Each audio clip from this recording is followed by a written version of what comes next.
Hello friends, welcome back to my YouTube channel the English speaker.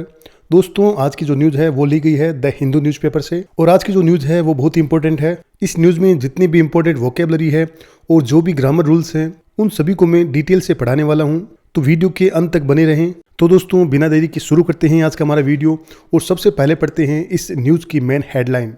Asha Bhosle versatile singer dies in Mumbai. अब देखो, आशा भोसले को आप सभी शायद जानते होंगे। ये बॉलीवुड की एक मशहूर गायिका थी और लता मंगेशकर की बहन भी थी। इन्होंने बॉलीवुड में बहुत से गाने गाए हैं और अलग अलग भाषाओं के भी गाने गाए हैं। तो उन्हीं के बारे में न्यूज़ है। एक्चुअली कल उनकी डेथ हो गई थी। तो पढ़ते हैं, आशा भोसले वर्सेटाइल सिंगर। आशा भोसले जो कि क्या है, वर्सेटाइल सिंगर थी। अब देखो, ये जो वर्ड आया है वर्सेटाइल, वर्सेटाइल का मतलब होता है बहुमुखी, यानी कि मल्टी टैलेंटेड, जिसमें बहुत से टैलेंट हो।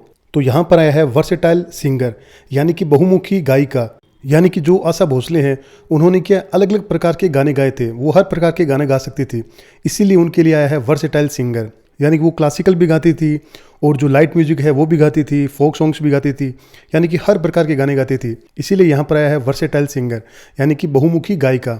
Dies in Mumbai. अब देखो, डाई ये एक वर्ब है और डाई का मतलब होता है मर जाना, यानी कि मृत्यु हो जाना। अब देखो, जैसा कि मैं आपको हर बार बताता हूँ कि किसी भी न्यूज़ की जो मेन हेडलाइन होती है वो हमेशा शॉर्टकट में लिखी हुई होती है और उससे हमेशा प्रेजेंट में ही लिखा जाता है। एक्चुअली जो सेंटेंस होता है वो होता तो पास्ट में है, लेकिन उससे हमेशा प्रेजेंट में ही दिखाते हैं, वर्ब की फर्स्ट फॉर्म लगाते हैं।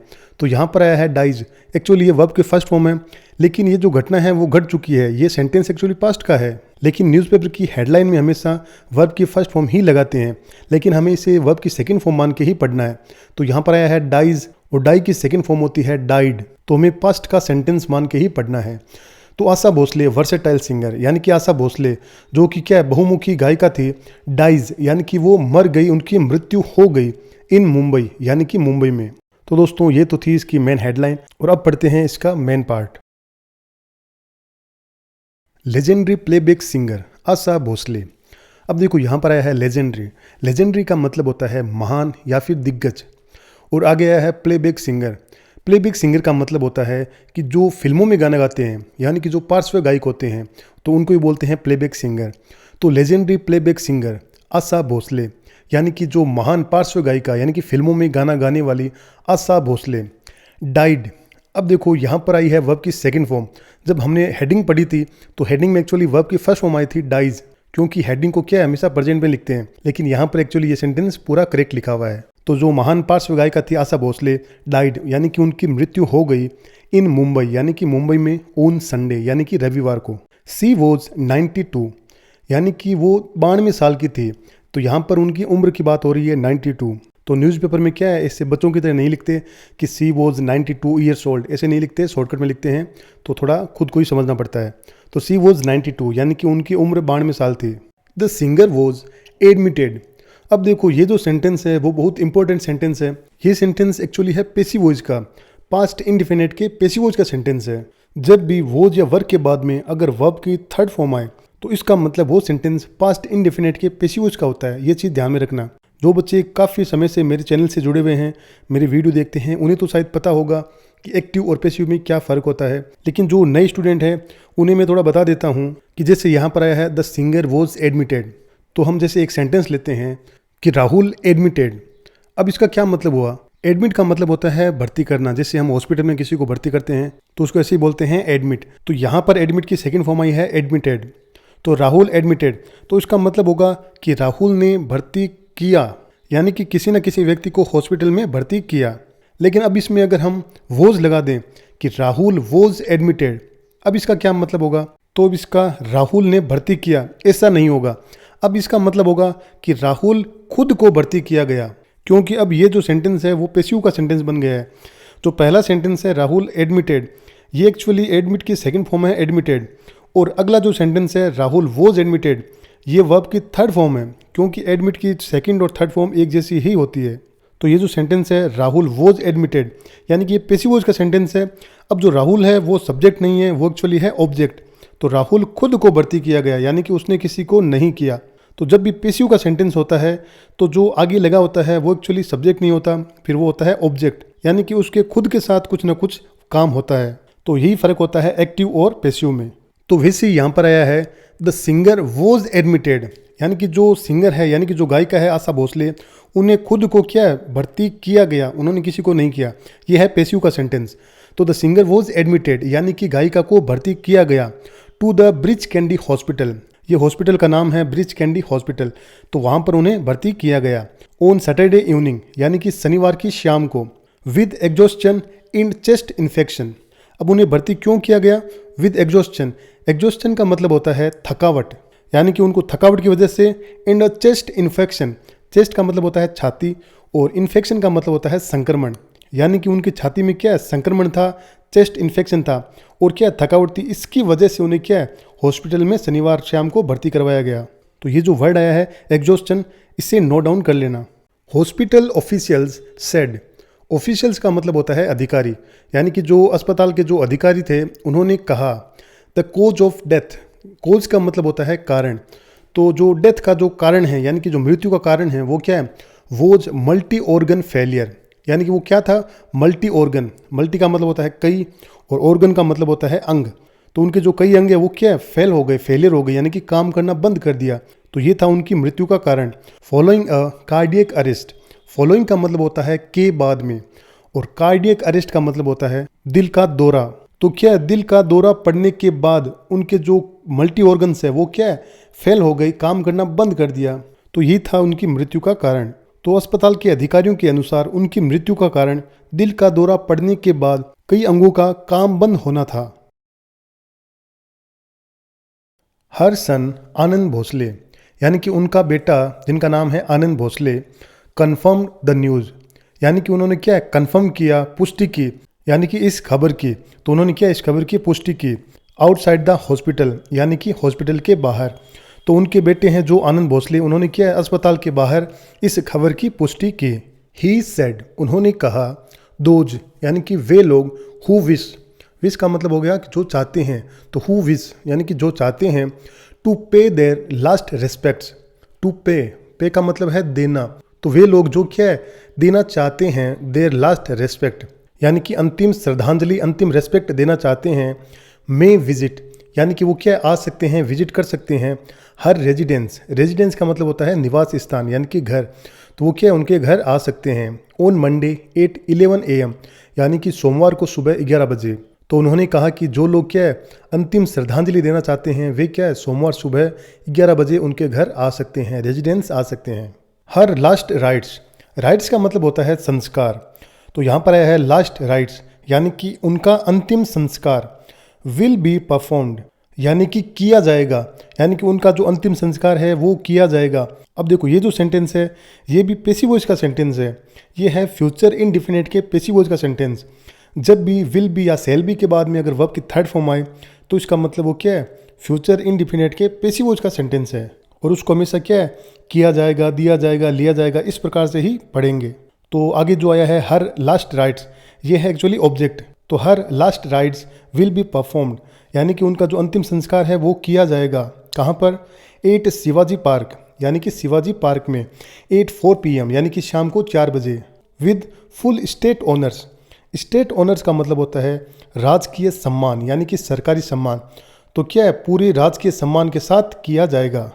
भोसले हु रिकॉर्डेड, यानी कि जो आशा भोसले हैं हु रिकॉर्डेड, यानी कि जिन्होंने रिकॉर्ड किए थे।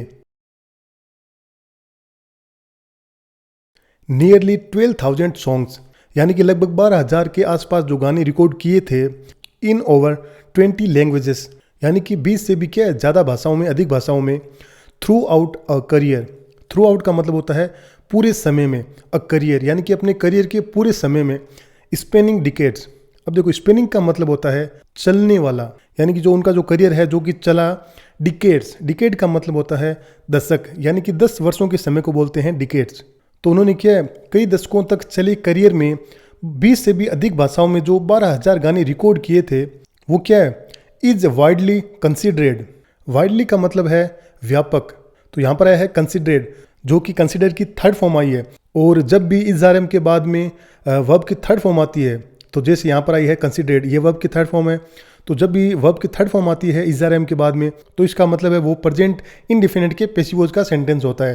तो उसको ऐसे ही पढ़ते हैं कि किया जाता है, दिया जाता है, इस प्रकार से। तो उन्होंने जो 12,000 गाने गाए हैं अपने पूरे करियर में, वो क्या है, इज़ वाइडली कंसिडर्ड, वो क्या व्यापक रूप से माना जाता है, क्या चीज़, वन ऑफ द मोस्ट, यानी कि सब में से एक, वर्सेटाइल वॉइसेस, यानी कि वो क्या है, सबसे बहुमुखी आवाज़ों में से एक मानी जाती है इन इंडियन म्यूजिक, यानी कि भारतीय संगीत में। तो आशा भोसले जिन्होंने क्या है अपने लंबे करियर में 20 से ज़्यादा भाषाओं में लगभग क्या है, लगभग 12,000 गाने रिकॉर्ड किए, और उन्हें क्या है भारतीय संगीत की सबसे बहुमुखी आवाज़ों में से एक माना जाता है। पार्ट ऑफ हेरिटेज, हेरिटेज का मतलब होता है विरासत। तो पार्ट ऑफ हेरिटेज यानी कि विरासत का हिस्सा या फिर विरासत का भाग। Condoling the death of the singer, अब देखो कंडोलिंग का मतलब होता है शोक व्यक्त करना, दुख प्रकट करना। तो जब भी स्टार्टिंग में अगर आइंदी वाली वर्ब आए तो उसको ऐसे पढ़ते हैं कि करते हुए, तो यहाँ पर आया है कंडोलिंग यानी कि शोक व्यक्त करते हुए, the death of the singer यानी कि गायिका की मृत्यु पर शोक व्यक्त करते हुए। प्रेसिडेंट द्रौपदी मुर्मू सेड, यानी कि जो प्रेसिडेंट है, राष्ट्रपति है द्रौपदी मुर्मू, उन्होंने कहा it had created a huge void. अब देखो यहाँ पर ध्यान देना, ये जो सेंटेंस है कि it had created a huge void, ये लिखा गया है एक्चुअली पास्ट परफेक्ट में, क्योंकि यहाँ पर जो हेल्पिंग वर्ब आई है वो आई है हैड, और हेड के बाद में वर्ब की थर्ड फॉर्म आई है क्रिएट की, क्रिएटेड। तो अभी सेंटेंस का मतलब क्या होगा, देखो इट हैड क्रिएटेड, क्रिएट का मतलब होता है कोई चीज़ बनाना या कोई चीज़ पैदा करना। तो अब इसका मतलब क्या होगा, इट हैड क्रिएटेड यानी कि इसने क्या है पैदा कर दी थी। ह्यूज, ह्यूज का मतलब होता है बहुत बड़ा, और आगे आया है वॉइड, वॉइड का मतलब होता है खालीपन, यानी कि इस चीज़ ने क्या है बहुत बड़ा खालीपन बना दिया था, बहुत बड़ा खालीपन पैदा कर दिया था। तो ये बात किसने बोली, द्रौपदी मुर्मू ने। अब देखो ये एक्चुअली बात उन्होंने प्रेजेंट में ही बोली थी कि इस चीज़ ने यानी कि उनकी मृत्यु ने क्या बहुत बड़ा खालीपन बना दिया है या पैदा कर दिया है, एक्चुअली उन्होंने प्रेजेंट में ही बोली थी। लेकिन ये जो सेंटेंस आया है यह आया है पास्ट परफेक्ट में। ऐसा इसलिए हुआ है कि जब भी कोई व्यक्ति कोई बात कहता है तो उसको फिर आगे लिखते हैं, तो अगर उसे डायरेक्ट लिखते हैं तो उसको एज इट इज जैसे उन्होंने बोला था वैसे ही लिखा जाता है, और कई बार क्या उसे इनडायरेक्टली लिखते हैं तो उसे क्या है फिर प्रेजेंट की बजाय पास्ट में लिखते हैं। तो यहाँ पर एक्चुअली लिखा हुआ है इनडायरेक्ट, आपने ग्रामर में टॉपिक पढ़ा होगा डायरेक्ट इनडायरेक्ट, तो उसी का एक पार्ट है। और अगर इसे डायरेक्ट लिखते हैं तो फिर ये जो सेंटेंस है जो उन्होंने बोला था तो उसे क्या है इन्वर्टेड कोमा में लिखना पड़ता, और फिर उसे क्या है प्रेजेंट में ही लिखते। लेकिन यहाँ पर क्या इन्वर्टेड कोमा में नहीं है, इससे क्या इनडायरेक्टली लिखा गया है, इसलिए अभी इसको क्या है पास्ट में लिख दिया गया है। ये चीज़ ध्यान रखना। तो जब भी आए ना कि ही सेड, सी सेड या फिर ही टोल्ड, और उसके बाद में अगर इन्वर्टेड कोमा में है तो इसका मतलब वो जो बात उन्होंने एज इट इज बोली थी वही लिखी हुई है, और इन्वर्टेड कोमा में नहीं है तो फिर वो क्या इनडायरेक्टली लिखी गई है और उसको क्या है पास्ट में लिखते हैं। तो यहाँ पर लिखा गया है कि जो राष्ट्रपति है द्रौपदी मुर्मू, उन्होंने कहा कि क्या है it had created a huge void, यानी कि क्या है इससे बहुत बड़ा क्या खालीपन पैदा हो गया, इस चीज़ ने क्या है बहुत बड़ा खालीपन पैदा कर दिया है in the world of music, यानी कि संगीत की दुनिया में। She led her life on her own terms, she led her life. अब देखो यहाँ पर आई है वर्ब की सेकंड फॉर्म लेड, ये है लीड की सेकंड फॉर्म, और लीड का मतलब होता है नेतृत्व करना। तो सी लेड हर लाइफ यानी कि उन्होंने अपने जीवन का नेतृत्व किया, यानी कि कहने का मतलब है उन्होंने क्या है अपना जीवन जिया। Own her own terms, own terms का मतलब होता है अपने तरीके से, तो उन्होंने क्या है अपना जीवन अपने तरीके से जिया। एज एन आर्टिस्ट यानी कि एक कलाकार के रूप में, and as an individual, individual का मतलब होता है व्यक्ति, तो क्या है एक व्यक्ति के रूप में। With her melodious and timeless voice, with यानी कि के साथ, हर मेलोडियस, मेलोडियस का मतलब होता है मधुर या फिर सुरीली, और टाइमलेस का मतलब होता है जो क्या कभी पुराना न हो। तो with her melodious and timeless voice यानी कि अपनी सुरीली और क्या जो टाइमलेस वॉइस है यानी कि जो कभी पुरानी न होने वाली जो आवाज़ है उसके साथ। सी अनरिच्ड, अनरिच का मतलब होता है समृद्ध करना या फिर बेहतर बनाना, तो उन्होंने क्या है बेहतर बनाया। अब किसे, इंडियन म्यूजिक, ये यहाँ पर आधा लिखा हुआ है आधा उस साइड में लिखा हुआ है, तो देखते हैं। तो इंडियन म्यूजिक यानी कि उन्होंने क्या है जो भारतीय संगीत है उसे क्या समृद्ध बनाया, बेहतर बनाया। 4 डिकेड्स यानी कि कई दशकों तक। द प्रेसिडेंट सेड, तो ऐसा राष्ट्रपति ने कहा। डिस्क्राइबिंग हर, डिस्क्राइब का मतलब होता है वर्णन करना, बताना, तो डिस्क्राइबिंग हर यानी कि उन्हें बताते हुए, उनका वर्णन करते हुए। तो यहाँ पर आशा भोसले की बात हो रही है, तो उनके बारे में बताते हुए। As one of the most famous and versatile voices यानी कि सबसे प्रसिद्ध और बहुमुखी आवाज़ों में से एक बताते हुए। Prime minister Narendra Modi said, तो जो प्रधानमंत्री है नरेंद्र मोदी, उन्होंने कहा अब देखो आगे जो सेंटेंस लिखा हुआ है, ही वॉज डीपली सैडेंड, ये एक्चुअली लिखा गया है पास्ट में। डीपली का मतलब होता है गहराई से और सैडेंड का मतलब होता है दुखी, यानी कि वो क्या गहराई से दुखी थे, बहुत दुखी थे। अब देखो ये जो सेंटेंस है वो है इनडायरेक्टली लिखा गया है, लेकिन उन्होंने वहाँ पर एक्चुअली ऐसे नहीं बोला था कि ही वॉज डीपली सैडेंड। वो ऐसे थोड़ी बोलेंगे कि वो बहुत दुखी थे, उन्होंने तो एक्चुअली प्रेजेंट में ही बोला था कि आई एम डीपली सैडेंड, यानी कि मैं क्या है बहुत दुखी हूँ, गहराई से दुखी हूँ। तो उन्होंने तो एक्चुअली ऐसे ही बोला था, लेकिन यहाँ पर क्या है उसे वापस इनडायरेक्टली लिखा गया है, इसीलिए पास्ट में लिखा है कि ही वॉज डीपली सैडेंड, यानी कि वो क्या है बहुत दुखी थे। बाई हर पासिंग, यानी कि उनके गुजर जाने से, निधन हो जाने से। हर म्यूजिकल जर्नी, यानी कि उनकी जो संगीत की जो जर्नी है, जो यात्रा है। अनरिच्ड, यानी कि समृद्ध किया, तो उनका जो संगीत का जो सफ़र है उसने क्या समृद्ध किया किसे, countries culture heritage. Culture heritage का मतलब होता है सांस्कृतिक विरासत, तो जो देश की सांस्कृतिक विरासत है उसे क्या समृद्ध किया। एंड टच्ड, और क्या छुआ, द हार्ट्स ऑफ मिलियंस, यानी कि लाखों लोगों के दिलों को छुआ। अक्रॉस द वर्ल्ड, यानी कि पूरी दुनिया में।